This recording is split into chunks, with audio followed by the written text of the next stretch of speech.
Hoy en día, los expertos estiman que el 50% de todos los cadáveres de Estados Unidos se someten a algún tipo de embalsamamiento para que el cuerpo pueda ser contemplado durante los rituales de duelo. Y surge la pregunta, ¿por qué los seres humanos toman estas medidas? El hecho de que llenemos el cuerpo de sustancias químicas y lo pintemos con maquillaje y actuemos como si estuviera dormido, no como si estuviera muerto, tiene que ver con procesar el dolor y crear un espacio social y emocional que se considere apropiado para que la gente exprese su dolor. Es para celebrar la vida. Muchos conocen las prácticas habituales de embalsamamiento, pero lo que es menos conocido es que ha habido casos extraños en la historia reciente en los que este método se ha utilizado para preservar al difunto no durante días o semanas, sino durante décadas. Buenos Aires, Argentina, 26 de julio 1952. A las 8:25 p.m., la actividad en toda esta bulliciosa ciudad se detuvo abruptamente cuando funcionarios del gobierno interrumpieron las transmisiones de radio para anunciar la muerte de la primera dama de Argentina, Eva Perón, o como se le conocía efectivamente, Evita. Evita era considerada la líder espiritual de la nación, la reina de los descamisados, que eran las masas pertenecientes a la clase trabajadora. Tenía la perspectiva necesaria para comprender las necesidades de los trabajadores y el verdadero impacto que las políticas sociales pueden tener en sus vidas. Evita despertó el amor y la pasión del pueblo. Más de 2 millones de personas acudieron a su funeral. Y había filas kilométricas esperando para verla pasar y tocar el féretro. El féretro de Evita atrajo a tantos dolientes que el funeral duró nada menos que 16 días. Pero aún más destacable es que su cadáver mantuvo un sorprendente aspecto físico durante todo ese tiempo porque su esposo, el presidente Juan Perón, había hecho todo lo posible por mantener intacta su belleza, contratando al prestigioso embalsamador Dr. Pedro Ara.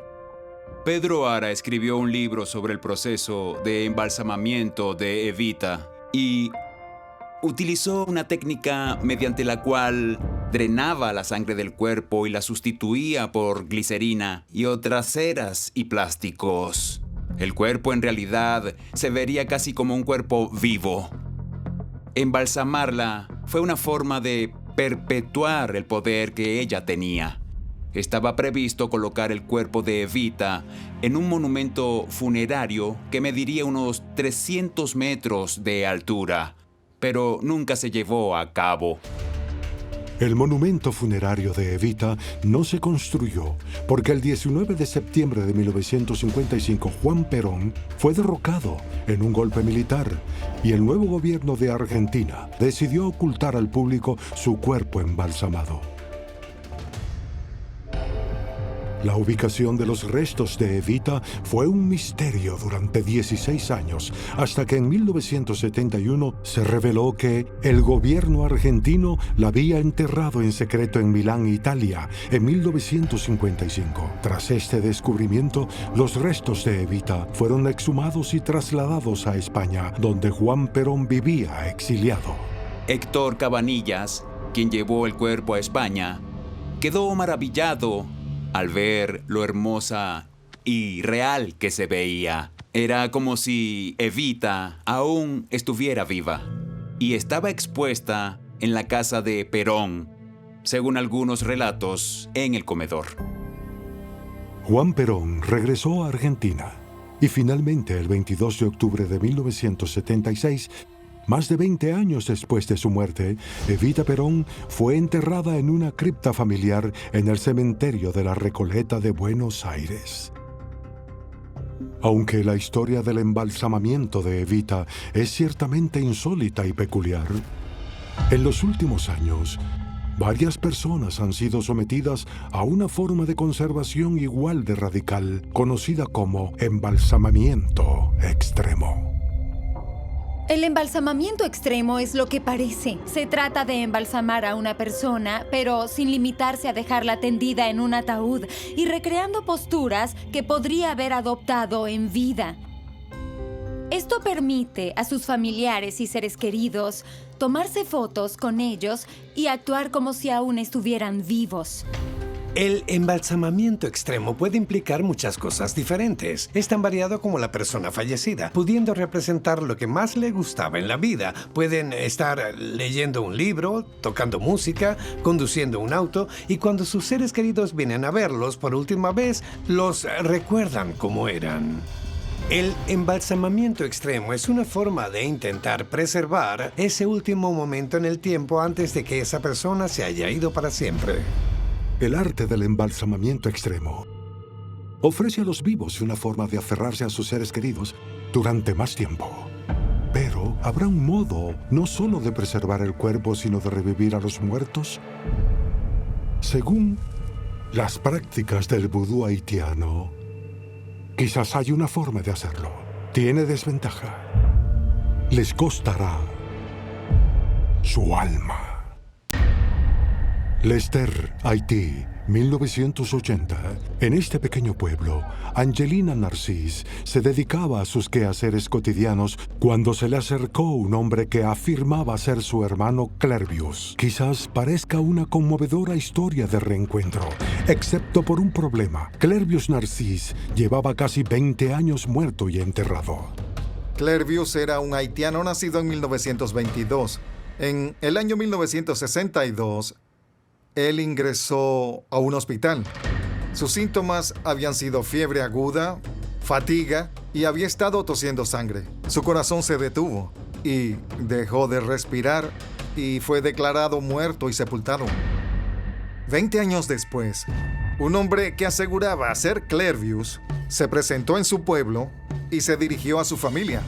En muchos aspectos, su historia era cierta. Tenía un parecido físico con el fallecido, usaba un apodo que solo conocían él y su hermana cuando eran niños y pudo relatar ciertos detalles de su vida anterior que parecían coherentes. Pero si Clervius Narcís murió y fue enterrado, ¿cómo pudo seguir con vida y encontrar a su hermana casi 20 años después? Bien, según Clervius, él no yace muerto en su tumba, porque un sacerdote vudú lo transformó en zombie. En Haití, un zombie es una persona a quien la brujería le ha robado el alma, dejándola en una suerte de purgatorio perpetuo, a través de una increíble transición de muerte, renacimiento y retorno a la vida, inducida por el veneno popular conocido como Put Zombie. Era una combinación de ingredientes, entre ellos varias plantas y la toxina de un pez. Bloquea selectivamente los canales de sodio y los nervios, provocando parálisis hasta el momento de la muerte. Y, sin embargo, en términos críticos, tras superarlo, no había de qué preocuparse. Este fascinante veneno lograba aparentar la muerte de las personas. Según Clervius, había sido paralizado por un sacerdote vudú. Es el resultado de haber sido drogado y la mezcla pastosa que le obligaron a consumir le mantuvo en un estado de letargo. Narcís fue sepultado y luego el sacerdote lo desenterró para esclavizarlo en una plantación de caña de azúcar por 20 años. Desde el punto de vista haitiano, se dice que el destino de un zombie es convertirse en un sirviente.